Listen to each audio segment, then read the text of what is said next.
नमस्कार दोस्तों, आज मूवी रिव्यू सेक्शन में हम आपके लिए लेकर आए हैं साल 1969 की राजेश खन्ना की एक बेहतरीन मूवी जिसका नाम है आराधना।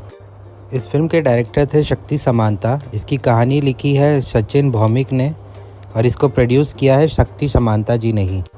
ये फिल्म साल 1969 में 7 नवंबर के दिन हिंदी सिनेमा घरों में रिलीज़ हुई थी। इसका टोटल रन टाइम था 169 मिनट्स, जो कि एक हिंदी लैंग्वेज की मूवी थी। इस फिल्म ने साल 1969 में लगभग 7 करोड़ रुपए कमाए थे और हिंदी सिनेमा घरों और सोवियत यूनियन में एक बहुत ही प्रसिद्ध और हिट फिल्म साबित हुई। फिल्म की कास्ट की बात करें तो इसमें शर्मिला टैगोर, राजेश खन्ना, सुजीत कुमार, अशोक कुमार, पहाड़ी सान्याल, अनीता गुहा, अभि भट्टाचार्य, मनमोहन, मदनपुरी, असद सैन, फरीदा जलाल और सुभाष घाई थे। फिल्म के संगीत की बात करें तो इसका सॉन्ग और बैकग्राउंड म्यूज़िक दिया है एस.डी. बर्मन साहब ने और इसकी म्यूज़िक डायरेक्टर थे आर.डी. बर्मन साहब और फिल्म के गाने लिखे हैं आनंद बख्शी जी ने। फिल्म के प्लॉट की बात करें तो कहानी शुरू होती है अरुण वर्मा के साथ, जिसका रोल निभाया है राजेश खन्ना जी ने, जो कि एक इंडियन एयरफोर्स के ऑफिसर है और अपनी ओपन जीप के साथ दार्जिलिंग यानी वेस्ट बंगाल की पहाड़ियों में घूम रहे हैं। साथ में है उनके दोस्त को पायलट मदन, जहां वो पहली बार वंदना को ट्रेन से उतरते हुए देखते हैं, जिसका रोल निभाया है शर्मिला टैगोर ने, जो कि डॉक्टर गोपाल त्रिपाठी की बेटी हैं। अरुण वर्मा वंदना को ट्रेन की खिड़की पे देखता है और वहीं पहली नज़र में ही उसको वंदना से प्यार हो जाता है। फिर कुछ दिनों में उनकी कई बार मुलाकात होती है और दोनों एक दूसरे के प्यार में पड़ जाते हैं। क्योंकि सब कुछ सही होता है तो उन दोनों की सगाई भी जल्दी करा दी जाती है। अरुण और वंदना इस कदर एक दूसरे के प्यार में पड़ गए थे कि एक दिन मंदिर जाके उन्होंने केवल हार बदल के एक दूसरे से शादी कर ली। हालांकि इसके बारे में किसी को भी पता नहीं, क्योंकि यह एक सीक्रेट शादी थी दोनों की, जिसका गवाह सिर्फ भगवान था। हालांकि वह दोनों जल्दी शादी भी करने वाले हैं अपने रिश्तेदारों के सामने, परंतु उसमें अभी वक्त है।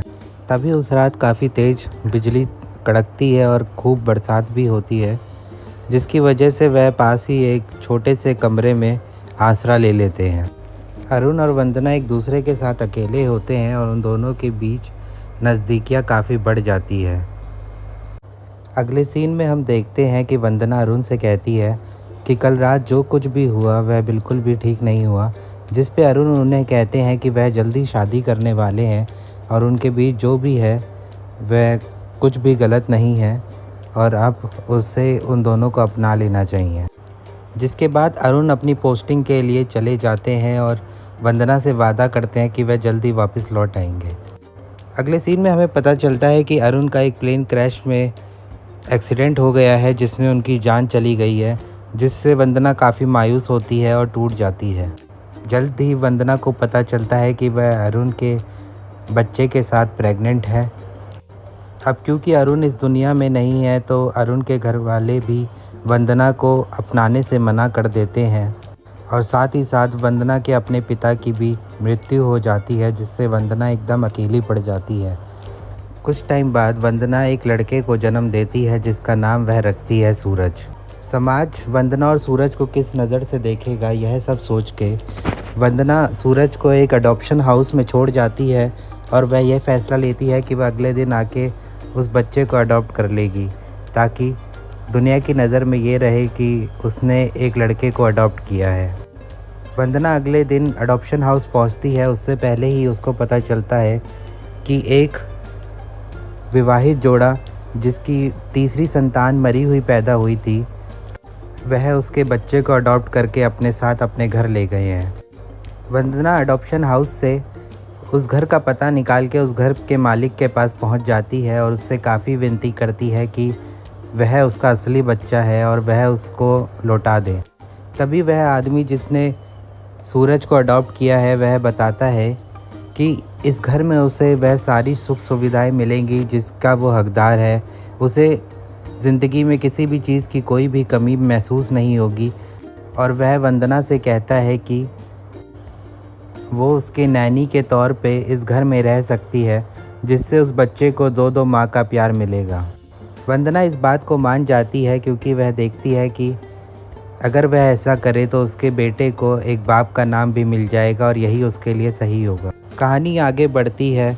वंदना एक असली माँ के तौर पे अपने बेटे का बहुत ही ध्यान रखती है और अब उसका बेटा बड़ा हो गया है। तभी अगले सीन में हम देखते हैं कि सूरज के पिता का साला एक दिन घर आता है और वंदना के साथ ज़ोर ज़बरदस्ती करने की कोशिश करता है। तभी सूरज भी वहाँ पहुँच जाता है और कैंची लेकर उसके पीठ में घुसा देता है, जिससे उसकी वहीं पर मौत हो जाती है। वंदना ये सारा इल्ज़ाम अपने सर पे ले लेती है और सूरज को वहाँ से भागने के लिए कहती है।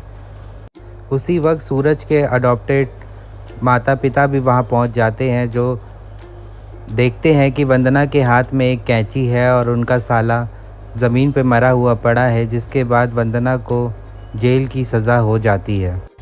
कई वर्ष बीत जाते हैं और फाइनली अब वंदना जेल से छूट के रिहा हो जाती है। वंदना के पास अपना तो कोई भी घर नहीं है। तभी जेल के जेलर उनसे कहते हैं कि वह उनके साथ उनके घर चले, जिस पे वंदना मान जाती है और उनके घर चली जाती है, जहां वो वंदना की मुलाकात अपनी बेटी रेनू से करवाते हैं। जल्द ही वंदना को पता चलता है कि रेनू का एक प्रेमी भी है जिसका नाम है सूरज, जो हूबहू उसके पति अरुण की तरह ही दिखता है। वंदना तुरंत समझ जाती है कि सूरज कोई और नहीं बल्कि उसी का अपना असली बेटा है। मैं आपको बता दूं कि सूरज भी अपने पिता अरुण की तरह एक पायलट है। वंदना अपने बेटे को सब कुछ बताना चाहती है, परंतु वह ये सच्चाई झेल पाए या ना झेल पाए, इस कारण वह इस सब को छुपाने का ही फैसला लेती है। अगले सीन में हम देखते हैं कि सूरज का भी अपने पिता की तरह एक एयर क्रैश में एक्सीडेंट हो गया है और वह अस्पताल में भर्ती है। अस्पताल में जहां सूरज का इलाज हो रहा है, वहां वंदना की मुलाकात होती है मदन से, जो कि अरुण का को पायलट था और एक उसका काफ़ी अच्छा दोस्त भी था।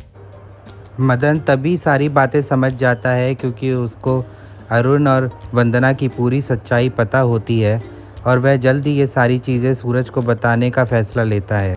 हालांकि वंदना इस बात से काफ़ी भयभीत हो जाती है कि सूरज उसके बारे में क्या सोचेगा और क्या नहीं सोचेगा, जिस वजह से वह काफ़ी परेशान हो जाती है।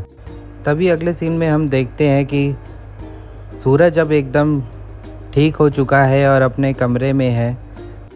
तभी घर में खाली बैठे सूरज की नज़र कुछ कागज़ों पे पड़ती है।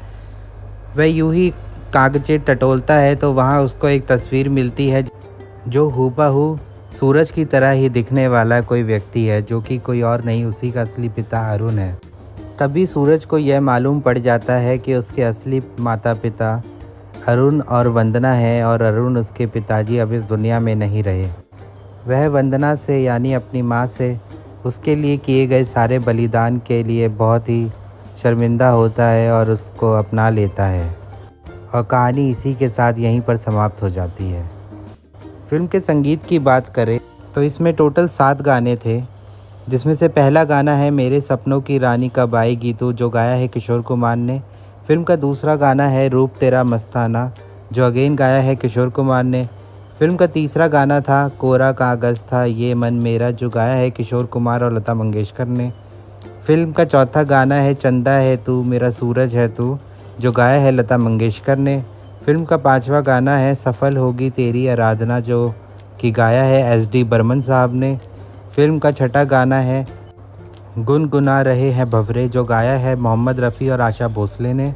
और फिल्म का 7वां और आखिरी गाना है बागों में बहार है, जो गाया है मोहम्मद रफ़ी और लता मंगेशकर जी ने।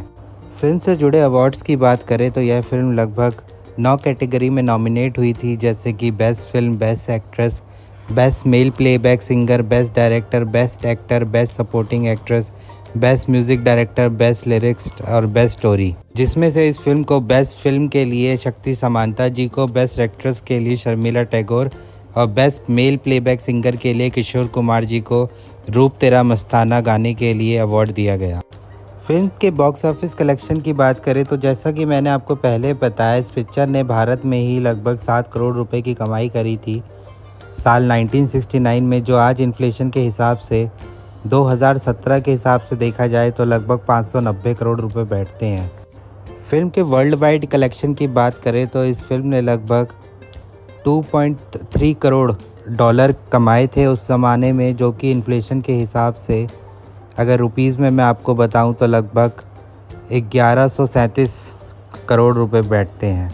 फिल्म से जुड़ा एक फैक्ट यह भी है कि इसकी भारत में ही लगभग 4 करोड़ 20 लाख टिकट बिकी थी, और जबकि सोवियत यूनियन में बात करें तो इसकी लगभग 4 crore 74 lakh ticket Soviet union में बिकी थी। वर्ल्ड वाइड अगर मैं आपको बताऊं तो इसकी लगभग 9 करोड़ टिकट पूरी दुनिया में बिकी थी। यह फिल्म राजेश खन्ना की 17 ब्लॉकबस्टर फिल्मों में से एक है, जो कि उन्होंने साल 1969 से 1971 के बीच में करी थी। मैं आपको बता दूं कि इस फिल्म के 1974 में तमिल और तेलुगु वर्जन भी बनाए गए। तमिल फिल्म का नाम था शिवगामिनी सेल्वन और तेलुगु फिल्म का नाम था कनावरी कलालू।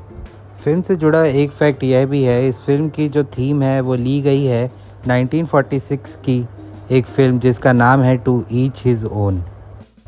यह फिल्म पहली ऐसी फिल्म बनी जिसने हिंदी सिनेमा घरों में 100 दिन पूरे किए। इससे पहले यह कारनामा कोई भी दूसरी पिक्चर नहीं कर पाई थी, जिसमें हर दिन इस पिक्चर के 4 शो कम से कम चलाए जाते थे। भारत के ऐसे क्षेत्र जहां हिंदी मुख्य भाषा नहीं है, जैसे कि कुछ स्टेट नॉर्थ ईस्टर्न के और कुछ साउथ के, वहां ये पिक्चर ने लगभग 3 साल तक थिएटरों पर राज किया और एक प्लेटिनम जुबली हिट फिल्म मानी गई।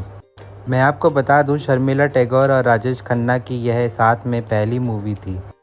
इस फिल्म का सबसे मशहूर और सबसे हिट गाना रूप तेरा मस्ताना, जो कि 3 मिनट 30 सेकंड का गाना है, यह एक सिंगल शॉट में पूरा गाना किया गया है राजेश खन्ना और शर्मिला टैगोर जी द्वारा। इसमें कोई भी रीटेक नहीं लिया गया। मैं आपको बता दूं कि राजेश खन्ना ने टोटल 17 ब्लॉकबस्टर फिल्म दी थी, जो कि एक के बाद एक आई थी, और इससे पहले इनकी सारी मूवी फ्लॉप जा रही थी। तो आराधना ही वह पहली मूवी थी जिससे ब्लॉकबस्टर की शुरुआत हुई थी। इसके बाद इन्होंने 16 पिक्चरें और ब्लॉकबस्टर दी थी। तो दोस्तों, यदि आप यह मूवी देखना चाहते हैं तो यह मूवी आपको यूट्यूब पर अवेलेबल मिल जाएगी। यदि आप किसी और मूवी का रिव्यू चाहते हैं हमसे तो आप उसको कमेंट कर सकते हैं। तो फ़िलहाल अभी इस वीडियो को यहीं पर अंत करते हैं। हम आपसे मिलेंगे अगले वीडियो में एक नई कहानी के साथ। हम आशा करते हैं आपको हमारे वीडियोस काफ़ी पसंद आ रहे हैं, और हम चाहेंगे कि आप हमारे वीडियोस को ज़्यादा से ज़्यादा लाइक, शेयर और सब्सक्राइब करें। धन्यवाद। Thank you.